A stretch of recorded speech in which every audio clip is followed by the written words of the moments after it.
फिर से हम रजिया सज्जाद जहीर की कहानी नमक जो थी ना, उसका आधा हिस्सा, फर्स्ट हाफ तो हमने पिछले वीडियो में देखा। अब इसके बाद की कहानी देखते हैं कि इसके बाद क्या हुआ, कि उसने किस तरीके से कीनुओं की टोकरी में नमक की पुड़िया रख दिया और सोचने लगी कि कितना अच्छा होता कि मैं भी माँ की कहानियों की तरह, उस शहजादे की तरह, माँ की कहानियों में जो शहजादा होता था उस शहजादे की तरह दिल चीर के मैं इस नमक को रख लेती और सरहद पार पहुंच जाती। उसने एक आंख भरी और लेट गई। फिर वह कीनुओं को एक एक करके टोकरी में रखने लगी। नहीं, लेटी नहीं अभी। फिर वह कीनुओं को एक एक करके टोकरी में रखने लगी, पुड़िया के इधर उधर आसपास, फिर उसके ऊपर, यहाँ तक कि वो बिल्कुल छिप गए। पुड़िया कहीं से भी नजर नहीं आ रही थी। अब आश्वस्त होकर उसने हाथ झाड़े, सूटकेस पलंग के नीचे खिसकाया, टोकरी उठाकर पलंग के सिरहाने रखी और लेटकर दोहर ओढ़ लिया। जब उसने सारी व्यवस्था कर ली, कीनुओं को रख दिया, अच्छे से किनारे लगा दिया, अब उसके बाद वो लेट गई। रात को तकरीबन 1:30 बजे थे। मार्च की सुहावनी हवा खिड़की की जाली से आ रही थी। बाहर चांदनी साफ और ठंडी थी। खिड़की के करीब लगा चंपा का एक घना दरख्त, दरख्त में पेड़ पौधा, सामने की दीवार पर पत्तियों के अक्स लगा रहा था। कभी किसी तरफ से किसी दबी हुई खांसी की आहट, दूर से किसी कुत्ते के भौंकने की या रोने की आवाज, चौकीदार की सीटी, फिर सन्नाटा। यह पाकिस्तान था। अब वो लेट के सोचने लगी। देखा चंपा के पत्ते लहरा रहे हैं, ठीक है, उसकी सुगंध जो है लहक रही है। किसी तरफ से कुत्ते की रोने की आवाज, किसी की तरफ से खांसने की आवाज, कहीं कुत्ते के भौंकने की आवाज, कहीं चौकीदार की सीटी। ये लाहौर था, यह पाकिस्तान था। यहाँ उसके 3 सगे भाई, बेशुमार चाहने वाले दोस्त थे। बाप की कब्र थी। नन्हे नन्हे भतीजी भतीजियां थे जो उसे बड़ी मासूमियत से पूछते, फूफी जान आप हिंदुस्तान में क्यों रहती हैं। अब वो सोचने लगी कि यहाँ उसके 3 भाई हैं, तमाम चाहने वाले लोग हैं, पिता की कब्र है, फिर भाई भतीजे हैं जो बड़ी मासूमियत से पूछते हैं, फूफी जी आप हिंदुस्तान में क्यों हैं, जहाँ हम लोग नहीं आ सकते। उन सब के और सफिया के बीच एक सरहद थी और बहुत ही नोकदार लोहे की छड़ों का जंगला जो कस्टम कहलाता था। ठीक है, क्यों नहीं आ सकते आसानी से, कहा ना जहाँ हम आसानी नहीं आ सकते, तो इतना आसान तो है नहीं, क्योंकि जब जब किसी भी तरह की कोई दिक्कत आती है तो सरहदों पे मुश्किलें और भी ज़्यादा बढ़ जाती हैं। तो उसने क्यों बताया ना, इसलिए नहीं आ सकते कि सफिया के बीच में और उन भाइयों के बीच में, उस परिवार के बीच में एक सरहद था, एक कस्टम था, जहाँ वो आसानी से नहीं आ सकते थे। 2 देशों का विभाजन था, जहाँ 2 अलग अलग देश की सीमाएं थी। इस देश से दूसरे देश आने में बहुत तरह की औपचारिकताएं थी, जहाँ पे वो नहीं आ सकते। कल वह लाहौर से चली जाएगी, हो सकता है साल भर बाद फिर आए, 1 साल पहले तो वो आ भी नहीं सकती, और यह भी हो सकता है कि कभी ना आए। कहा कि हो सकता है साल भर बाद आए, हो सकता है कभी ना आए, ये भी संभव है। क्यों? क्योंकि अगर रिश्ते खराब होते हैं, भारत पाकिस्तान के आपसी रिश्ते खराब होते हैं, तो आना जाना बिल्कुल बंद हो जाएगा। उसकी आंखें आहिस्ता आहिस्ता बंद होने लगी। ठीक है, अब वो सो गई, नींद में आ गई। फिर उसने एक सफेद दुपट्टे का दुधिया आंचल लहलाता दिखाई दिया। अब ये उसके सपने की बात है। उसने सपने में क्या देखा, उसने देखा कि एक सफेद दुपट्टे का दुधिया आंचल लहरा रहा है, जिस पर वहां जहां सितारे झिलमिला रहे थे। हम ही वहां से आए तो बहुत दिन हो गए। यहाँ हमारी कोठी भी है, बिजनेस भी है, हम यहाँ बस भी गए हैं, पर हमारा वतन तो जी लाहौर है। ये सारी बातें किसकी थी? ये सारा उसने देखा सिख बीबी को। उनकी बातें याद आई, उनकी दुधिया आंचल याद आया। ठीक है, जिसने ये बताया था कि अब तो हमारे यहाँ पे कोठी है, बिजनेस है, यहाँ बस भी गए हैं, लेकिन हमारा वतन तो जी लाहौर है। फिर देखा इकबाल का मकबरा, लाहौर का किला, किले के पीछे डूबते हुए सूरज की नारंगी किरणें, आसपास से फैलता उभरता अंधेरा, उस रंगीन अंधेरे में बहती हुई नरम हवा, उस हवा में रची हुई मौसीरी की खुशबू, मकबरे की सीढ़ियों पर बैठे हुए 2 इंसान सिर झुकाए चुपचाप, उदास और बेजान परछाइयां। तो तुम कल चली जाओगी? क्योंकि जो फीलिंग्स होती है ना, जो विचार होते हैं ना, सपने उसी हिसाब से आते हैं। तो उसने यही सारी चीज़ें देख रही थी ना, पूरा उसने देखा, अपनी सिख बीबी की बात याद की, फिर उसने यहाँ पे देखा सारी चीज़ें, लाहौर का क्या वो था, फिर उसे दो लोग बात करते हुए दिखाई दिए जो मकबरे की सीढ़ियों पे बैठे हुए थे। तो तुम कल चली जाओगी? उसने कहा हाँ। अब कब आओगी? मालूम नहीं, शायद अगले साल, शायद कभी नहीं, हो सकता अगले साल मैं आऊँ, और ये भी हो सकता है फिर शायद कभी ना आऊँ। अचानक उसकी आंखें खुल गईं। शायद उसने मकबरे की सीढ़ियों के नीचे लगी धूप के एक पत्ती तोड़ी थी जिस पर ठंडी ओस जमनी शुरू हुई थी। उसकी अचानक आंखें खुली तो उसकी आंखों में थोड़ी सी, हाथों में ठंडक महसूस हुई। लगा कोई ठंडा शीत है। उसे लगा कि शायद मकबरे के नीचे जो सीढ़ियों के नीचे जो नरम घासें जमी है ना, जिस पे शीत पड़ा, उसने तोड़ लिया। ठीक है, लेकिन ऐसा नहीं हुआ था। वास्तव में उसने नींद में करवट ली और उसका हाथ जो है ना, कीनुओं से भरी हुई टोकरी पे पड़ गया। तो रसीले ठंडे कीनू जो थे ना, उस पे पड़ गया था, जिसे उसे एक दोस्त ने दिया था। ठीक है, और क्या कहा था कि यह हिंदुस्तान पाकिस्तान की एकता का मेवा है, कि हिंदुस्तान पाकिस्तान के एकता का मेवा है। ठीक है, दोनों एक हैं, दोनों राष्ट्र जो हैं आपस में एक हैं, और इसी का ये प्रतीक है। सफिया, अब दूसरे दिन की बात, सफिया फर्स्ट क्लास की वेटिंग रूम में बैठी थी। दिल्ली तक का किराया उसके भाई ने दे दिया था। वह हाथ में टिकट दबाए वेटिंग रूम के बाहर प्लेटफॉर्म पर टहल रहा था। भाई जो है प्लेटफॉर्म पर टहल रहा था, सफिया फर्स्ट क्लास के वेटिंग रूम में बैठी हुई थी। वह अंदर बैठी चाय की प्याली हाथ में लिए कीनुओं की टोकरी पर निगाहें गड़ाए सोच रही थी। आसपास इतने लोग इधर उधर हैं। चाय की प्याली ली थी, निगाह उस कीनू की टोकरी पे थी, और वो सोच रही थी कि कितने लोग आसपास हैं, लेकिन भला किसको पता कि इस कीनुओं की टोकरी में मैंने नमक छिपाया हुआ है। ठीक है, लेकिन सिर्फ वही जानती है कि टोकरी में इतने लोग हैं, किसी और को तो पता नहीं। सिर्फ उसे पता है कि इस कीनुओं की टोकरी में नमक की पुड़िया है। जब उसका सामान कस्टम पर जांच के लिए बाहर निकाला गया तो उसे एक झिरी सी आई, और एकदम से उसने फैसला कर लिया कि मोहब्बत का यह तोहफा चोरी से नहीं जाएगा। अब जब कस्टम से सारा सामान निकलने लगा तो गलत तो कभी उसने किया नहीं था, गलत कर भी नहीं रही थी, किंतु गैर कानूनी होने के कारण नमक ले नहीं जा सकती थी, और नमक ले जाना वो जरूरी भी समझ रही थी, तो इसलिए उसने कीनुओं की टोकरी में कर दिया। हालांकि ये कानूनन ये कोई ब्लैक मार्केटिंग नहीं थी। जिस चीज के जिस वजह से कानूनन जुर्म उसको किया गया था, वो कोई वजह नहीं था उसके पीछे, वो तो एक प्रेम का तोहफा था। लेकिन फिर भी अचानक उसको झिरहरी सी आ गई। अचानक से उसको उसने एकाएक फैसला किया कि वो नमक कस्टम वालों को दिखाएगी। उसने जल्दी से पुड़िया निकाली और हैंड बैग में रख लिया, जिसमें उसका पैसों का पर्स और पासपोर्ट आदि थे। जब सामान कस्टम्स होकर रेल की तरफ चला तो वह एक कस्टम ऑफिसर की तरफ बढ़ी। ज्यादातर मेजें खाली हो चुकी थी, एक दो पर इक्का दुक्का सामान रखा था।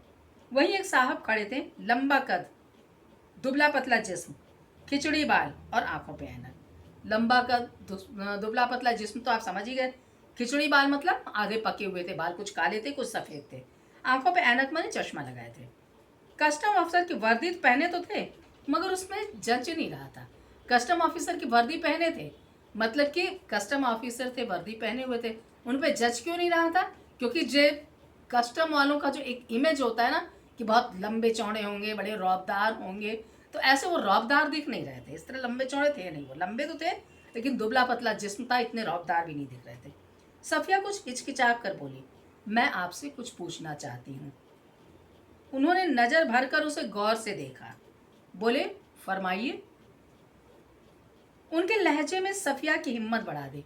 बड़े कायदे से, बड़ी विनम्रता के साथ उन्होंने बोला, फरमाइए। तो जब इस तरह से बोला कड़कदार आवाज में, तो पूछा नहीं, डांट के कस के पूछा नहीं। तो जब देखा उसने कितना अच्छे से, कितना विनम्रता के साथ पूछ रहा है, तो हिम्मत उसकी बढ़ गई। आप कहाँ के रहने वाले हैं? उन्होंने कुछ हैरान होकर उसे गौर से देखा। मेरा वतन दिल्ली है। आप भी तो हमारे ही वतन की मालूम होती हैं, अपने अजीजों से मिलने आई होंगी।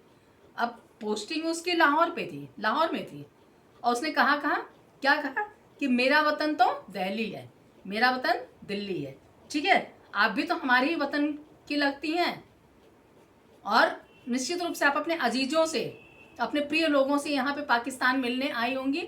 आप भी तो हमारे ही वतन की लग रही हैं, आप भी तो हमारे हिंदुस्तान की ही लग रही हैं, दिल्ली की उधर ही की लग रही हैं।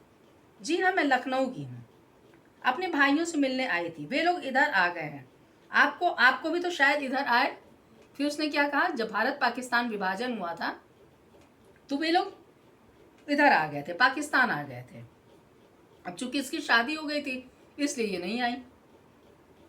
आपको आपको भी तो आए, इधर आए, शायद इधर आए। फिर उसने क्या कहा, आधी अधूरी रह गई बात, कि शायद आप भी विभाजन के बाद ही इधर आए हैं।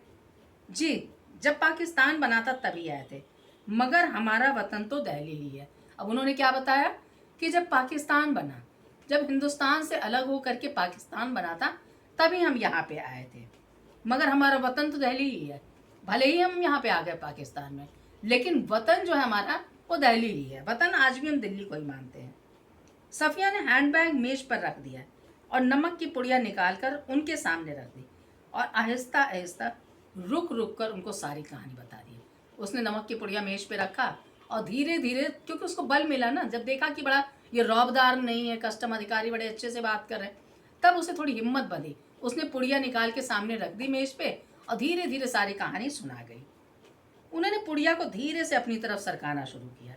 जब सफिया की बात खत्म हो गई, उन्होंने पुड़िया को दोनों हाथों में उठाया, अच्छी तरह से लपेटा और खुद सफिया के बैग में रख दिया और नमक की पुड़िया उसके बैग में रखते हुए क्या बोला उन्होंने कि मोहब्बत तो कस्टम से ऐसे गुजर जाता है कि कानून हैरान रह जाता है। देखिए इस लाइन को, मोहब्बत तो कस्टम से ऐसे गुजर जाता है। कहने का मतलब क्या है कि मोहब्बत पर कस्टम वालों का भी पहरा नहीं होता, ठीक है, क्योंकि मोहब्बत का तोहफा है। तो मोहब्बत जो है ना, वो कस्टम वालों का भी पहरे में नहीं होता है। मोहब्बत तो कस्टम से ऐसे गुजर जाता है कि कानून हैरान रह जाता है, कानून भी हैरान रह जाता है, कुछ बिगाड़ नहीं सकता, क्योंकि कस्टम और कानून मोहब्बत का कोई नुकसान नहीं कर सकता, ठीक है। मोहब्बत के तोहफे को पे किसी भी तरह की पाबंदी नहीं लगाता है। वह चलने लगी तो वे भी खड़े हो गए और कहने लगे, जामा। अब जब चलने लगी बात खत्म हो गई। अब सफिया उठ के चलने लगी तो उन्होंने क्या कहा, उसको क्या संदेश दिया, जामा मस्जिद की सीढ़ियों को मेरा सलाम कहिएगा और उस खातून को यह नमक देते हुए कहिएगा, मेरी तरफ से कहिएगा कि लाहौर अभी तक उनका वतन है और दिल्ली मेरा, तो बाकी सब रफ्ता रफ्ता ठीक हो जाएगा।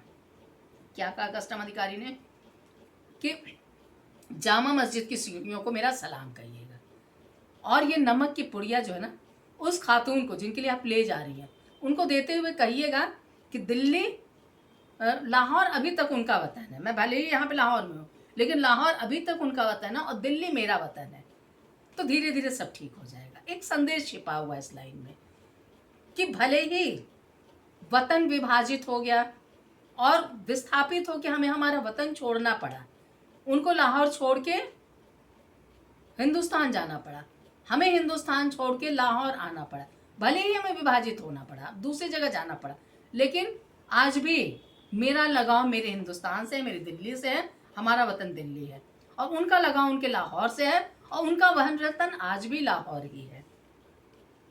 सफिया कस्टम के जंगल से निकलकर दूसरे प्लेटफॉर्म पे आ गई और वे खड़े रहे, वहीं खड़े रहे। प्लेटफॉर्म पर सब उसके दोस्त थे, बहुत सारे दोस्त थे, भाई थे, रिश्तेदार थे। हसरत भरी निगाहों से, बहते हुए आंसुओं, ठंडी सांसों और भिजे हुए होठों के बीच से काटते हुए रेल सरहद की तरफ बढ़ी, ठीक है। सब छोड़ने आए थे, उनके रिश्तेदार, उनके भाई, सबों की आंखों में आंसू थे, सबने होठ कस के अपने दबाए हुए थे और उनको छोड़ करके रेल जो है आगे बढ़ चली।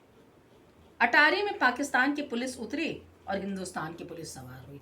अटारी वो स्थान है जहाँ से हिंदुस्तान शुरू होता है, तो उनकी पुलिस उतर गई, ठीक है, और हिंदुस्तान की पुलिस वहाँ सवार हो गई।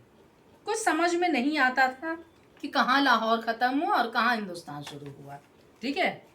उस जगह पे वो विभाजक रेखा थी अटारी, जहाँ पे पाकिस्तान उतर गए, पाकिस्तान की पुलिस उतर गई, हिंदुस्तान की पुलिस सवार हो गई। अब उसे लगा कि ये विभाजक रेखा किस तरह की है। एक सी जमीन थी, एक ही जुबान लोग बोल रहे थे, वही जमीन, कोई अंतर नहीं, एक ही जमीन, एक ही जुबान था, एक सी सूरतें, एक से लिबास, वही शक्ल सूरत भी वही, लिबास भी उसी तरह पहने थे, अंदाज भी बोलने का वही, गालियां भी वही दे रहे थे। लबो लहजा माने बोलने का अंदाज, लब होठ को कहते हैं, लहजा माने तरीका, बोलने का अंदाज भी उनका वही था। बस एक ही सी गालियां भी थी, जिससे दोनों बड़े प्यार से एक दूसरे को नवाज रहे थे, दे रहे थे।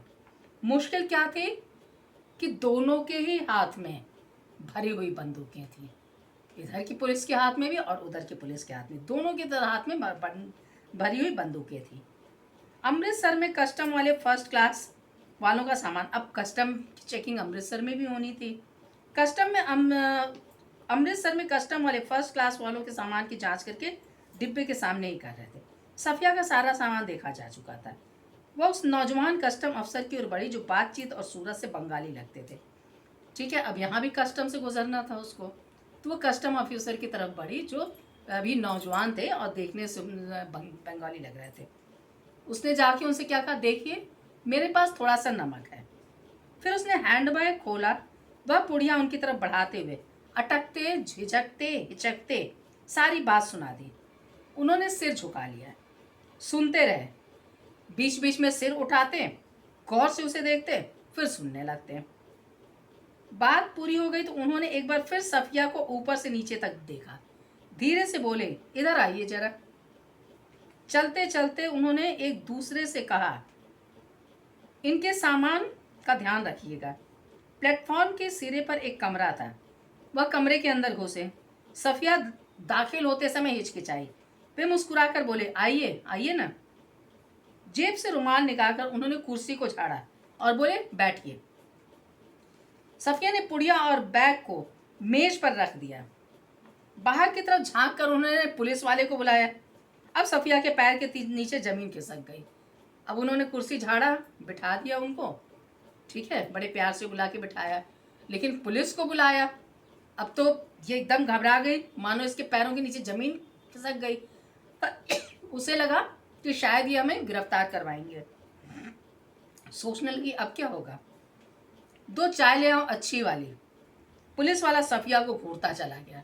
अब ये तो सोची थी कि पकड़वाने के लिए पुलिस बुला रहे हैं, लेकिन जब उन्होंने कहा 2 चाय लाओ अच्छी वाली, तब पुलिस वाला घूरा कि ये कौन सी इनकी स्पेशल मेहमान है जिनके लिए इतनी कद्रदान ये हुए हैं, इस तरह से बुला के बिठा रहे हैं, चाय पिलाने की बात कर रहे हैं। खैर वो चला गया। फिर उन्होंने मेज की दराज खींची, उनमें से दूर तक हाथ डालकर एक किताब निकाला। किताब को सफिया के सामने रख कर, ठीक है, दराज से एक किताब निकाली उन्होंने, किताब सामने रख दिया, पहला सफ़ा खोल दिया, पहला पेज खोल दिया, और उसमें देखिए क्या लिखा हुआ था। नजरुल इस्लाम की तस्वीर थी और टाइटल वाले सफ़े पर अंग्रेजी के कुछ धुंधले शब्द थे। शमसुल इस्लाम की तरफ से सुनील दास गुप्त को प्यार के साथ, ढाका 1946। मतलब कि उनके एक दोस्त ने, ठीक है, नजरुल इस्लाम की ये किताब जो है उनके एक दोस्त ने, जो शमसुल इस्लाम जो थे, उन्होंने उनको भेंट की थी और लिखा था कि इनकी तरफ से जो है सुनील दास गुप्त को एक प्यार से के साथ, ढाका लिखा हुआ था, 1900 जब दिया था 46 तक की बात थी। तो अब ये समझ गई। तो क्या आप ईस्ट बंगाल से हैं? हाँ, मेरा वतन ढाका है। उन्होंने बड़े फक्र के साथ, गर्व के साथ कहा। पोस्टिंग हिंदुस्तान में थी, ठीक है, इसका मतलब वो हिंदुस्तानी थे, तभी ना जॉब कर रहे थे हिंदुस्तान में। तो लेकिन उन्होंने क्या कहा कि मेरा वतन ढाका है। तो आप यहाँ कब आए? जब डिवीज़न हुआ तभी आए, मगर हमारा वतन ढाका है। डिवीज़न हुआ, हम आ गए, मजबूरी थी, आना पड़ा, लेकिन वतन तो आज भी हमारा ढाका ही है। मैं तो कोई 12-13 साल का था, पर नजरुल और इस्लाम टैगोर को तो हम बचपन से पढ़ते रहे हैं। उन्होंने कहा कि मैं 12-13 साल का था, लेकिन टैगोर हों, ये नजरुल हों, इनको तो हम बचपन से पढ़ते चले आए हैं। जिस दिन हम रात यहाँ आ रहे थे ना, उसके ठीक 1 वर्ष पहले मेरे सबसे प्यारे, मेरे सबसे पुराने और बचपन के दोस्त ने मुझे ये किताब याद दी थी। उस दिन मेरी सालगिरह थी। फिर हम कलकत्ता रहे, पढ़े, नौकरी मिल गई, पर हम वतन आते जाते थे, अपने वतन आया जाया करते थे, मतलब कि हम ढाका आया जाया करते थे। वतन? सफिया ने फिर जरा हैरान होकर पूछा। मैंने आपसे कहा ना कि मेरा वतन ढाका है। उन्होंने जरा बुरा मान कर कहा। उनको लगा कि मैं तो बार बार कह रहा हूँ कि मेरा वतन ढाका है। हाँ हाँ ठीक है, सफिया जल्दी से बोली। तो पहले तो बस इधर ही कस्टम था, अब उधर भी कस्ट गोलमाल हो गया है। बताने लगे पहले तो इधर ही कस्टम था, अब वहाँ भी बांग्लादेश में भी कस्टम हो गया है। उन्होंने चाय की प्याली सफिया की ओर खिसकाई, खुद एक बड़ा सा घूंट भर कर बोले, वैसे तो ढाब कलकत्ते में भी होता है, जैसे नमक यहाँ भी होता है, पर हमारे यहाँ के ढाब की बात ही क्या है। हमारी ज़मीन हमारी पानी का मज़ा ही कुछ और है। अब क्या बताने लगे वो? उन्होंने कहा कि ढाब तो कलकत्ते में भी होता है, गुड़ तो कलकत्ते, ढाब गुड़ को कहते हैं, तो ये तो कलकत्ते में भी होता है, ठीक है, लेकिन हमारे तरफ की ढाब की बात ही कुछ और है। एक मिनट, ढाब को देख लेती हूँ। आई थिंक ढाब कलकत्ते को, इसको गुड़ को कहते हैं। उन्होंने क्या कहा कि गुड़ तो हमारे यहाँ भी होता है, जैसे गुड़ तो यहाँ भी होता है, लेकिन हमारे यहाँ की गुड़ की बात ही कुछ और है।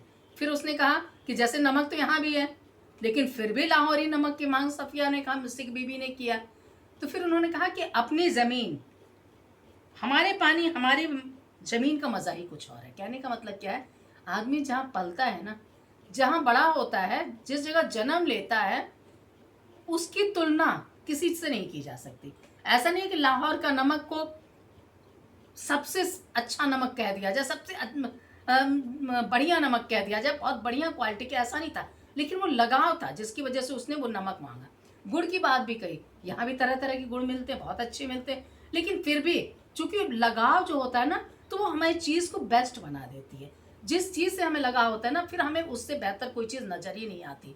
तो उन्होंने कहा ना कि हमारी पानी हमारी ज़मीन का तो मज़ा ही कुछ और है, मतलब हमारे ढाका की बात ही कुछ और है। उठते वक्त उन्होंने पुड़िया सफिया के बैग में रख दी, खुद उस बैग को उठाकर आगे आगे चलने लगे। इतना सम्मान दिया। किस चीज़ का सम्मान था? भावनाओं का सम्मान था, वतन परस्ती का सम्मान था। सफिया ने उनके पीछे चलना शुरू कर दिया। जब सफिया अमृतसर के पुल पर चढ़ रही थी, तब पुल की सबसे निचली सीढ़ी के पास वे सिर झुकाए चुपचाप खड़े थे। सफिया सोच रही थी, किसका वतन कहाँ है? वह जो कस्टम के इस तरफ है या कस्टम के उस तरफ है? अब सफिया को लग रहा था, तो सबकी बात बता रही है। एक जो हिंदुस्तान में पोस्टिंग जिसकी है, वो ढाका को अपना वतन बता रहा है। एक जो लाहौर में जिसकी पोस्टिंग है, वो दिल्ली को अपना वतन बता रहा है। सिख बीबी जो हिंदुस्तान में है, वो लाहौर को अपना वतन बता रही है। अब वो सोच रही थी कि सरहदी विभाजन का क्या औचित्य। आज भी लोग इस सरहदी विभाजन को स्वीकार नहीं कर पाए हैं। ये विभाजन जो है उनके दिलों तक नहीं पहुंच पाई है। भले ही किसी बाध्यता के फलस्वरूप उनको सरहद के इधर उधर फेंक दिया गया हो, मजबूरी हो, जाना पड़ा हो, लेकिन इतना होने के बाद भी आज भी वतन के नाम पे उन्हीं को मानते हैं जहाँ पे वो जन्म हुआ है। मतलब ये क्या सिद्ध करता है कि जहाँ आपका जन्म होता है ना, जो आपकी जन्मभूमि होती है ना, वो जन्मभूमि से बढ़ के कोई दूसरी जगह नहीं हो सकती। क्योंकि कहा भी गया है ना, जननी जन्मभूमिश्च स्वर्गादपि गरीयसी।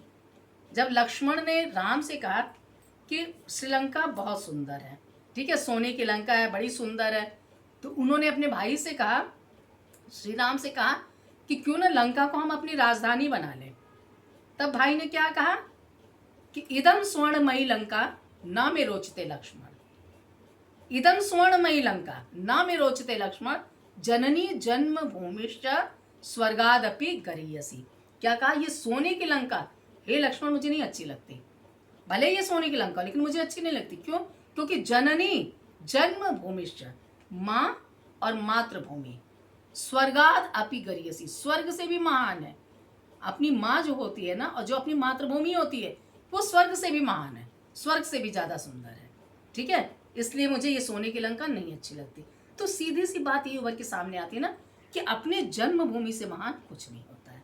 तो ये कहानी हमें संदेश देती है कि किस तरह से सरहदी विभाजन के बाद भी जो सरहद के दोनों तरफ बसे हुए लोग हैं, उनके मन में आज भी अपने वतन के रूप में अपनी जन्मभूमि ही अंकित है। भले ही भौगोलिक विभाजन हो गया है, लेकिन उनका ये यथार्थ नहीं बन पाया, ये उनका हार्दिक पहलू नहीं बन पाया है। ठीक है, और इन्होंने जो एक चरित्र है इसमें, कस्टम अधिकारी जो लाहौर में जिनकी पोस्टिंग, उनके माध्यम से भी ये रजिया सज्जाद जहीर ने ये एक विचार व्यक्त किया है, ये एक उम्मीद जगाया है, व्यक्त किया है कि लाहौर अभी तक उनका वतन है और दिल्ली मेरा, तो बाकी सब रफ्ता रफ्ता ठीक हो जाएगा। कह रहे हैं कि अगर दोनों तरफ बसे हुए लोग आज भी अपनी मातृभूमि से इस कदर जुड़े हुए हैं तो लोगों के मन में कभी कड़वाहट नहीं आएगी। और अगर ऐसी नहीं स्थिति नहीं आएगी, लोगों के मन में उस वतन के प्रति कड़वाहट नहीं आई, तो बाकी सारी चीज़ें जो जिस तरह के माहौल है, जिस तरह से आपसी रिश्ते कभी कभी रह रहे कि खराब हो रहे हैं, ठीक है, ये सब धीरे धीरे ठीक हो जाएंगे। ऐसा रजिया सज्जा ज़हीर की एक उम्मीद है, एक उम्मीद जगाती है। ठीक है, तो आप कहानी इसको पढ़ के देख लेंगे, ठीक है ना। क्वेश्चन आंसर्स तो बहुत ज़्यादा कुछ टफ नहीं है इसमें कि सफिया के भाई ने नमक की पुड़िया ले जाने के लिए क्यों मना कर दिया। समझ ही गए आप, क्योंकि गैर कानूनी था इसलिए मना किया।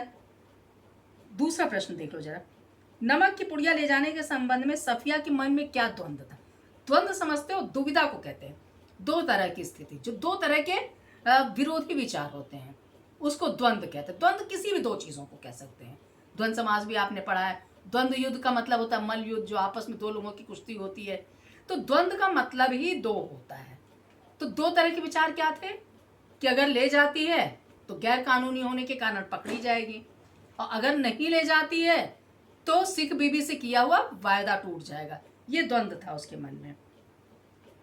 जब सफिया अमृतसर पुल पर चढ़ रही थी तो कस्टम ऑफिसर निचली सीढ़ी पर चुपचाप सर झुकाए क्यों खड़े थे, ये सोच करके कि सरहदी विभाजन का कोई औचित्य नहीं है जब सरहद के दोनों तरफ बसे हुए लोग जो हैं अभी भी अपने वतन का, जो सरहदी वतन का विभाजन हो गया, जो सरहदों का विभाजन हो गया और भौगोलिक तौर पे, राजनीतिक तौर पे वतन की परिभाषा बदल चुकी, उसके बावजूद भी अपना वतन वही मानते हैं जहां उनका जन्म हुआ है।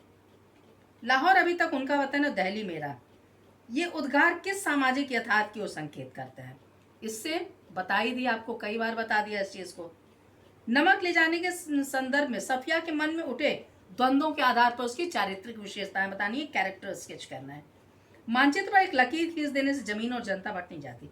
ये आपको अलग अलग तर्क देना, तर्कों के माध्यम से आपको सफिया का स्टेटमेंट देना है, नहीं सफिया का नहीं, सिख बीबी का स्टेटमेंट देना है, आपको कस्टम अधिकारी सुनील दास गुप्त का स्टेटमेंट देना है, और आपको जो लाहौर के कस्टम अधिकारी हैं उनके भी स्टेटमेंट से, उनके भी तर्कों से इस बात को बताना है कि जमीन को बांट देने से जनता नहीं बढ़ जाती। मानचित्र पे आपने बंटवारा तो कर दिया, राजनीतिक विभाजन तो कर दिया, सरहदी विभाजन तो हो गया, ठीक है, विभाजन के तौर पे लोगों को वतन की परिभाषा भी बदल गई, लेकिन ये जमीन पे खींची गई रेखा जो है ना, लोगों के दिलों तक नहीं पहुंच पाई है। ठीक है, नमक कहानी में भारत व पाक की जनता के आरोपित भेदभाव के बीच मोहब्बत का नमकीन स्वाद खुला हुआ। ये तो आपने देख ही लिया कि तमाम तरह के आरोप प्रत्यारोप चलते रहते हैं हिंदुस्तान और पाकिस्तान में। कई बार स्थिति बड़ी संवेदनशील भी हो जाती है, उसके बावजूद भी है ना, जो मोहब्बत का एक स्वाद जो है ना, वो इस कहानी के माध्यम से हमें देखने को मिलता है। ठीक है, अब आप इसको देख लेंगे। मुझे लगता है कोई दिक्कत आनी नहीं चाहिए आपको, क्योंकि अगर कहीं फंसता है तो आप उसको फिर से एक बार वीडियो देख लेंगे, समझ में आ जाएगा, कोई दिक्कत नहीं है। Okay student, thank you students.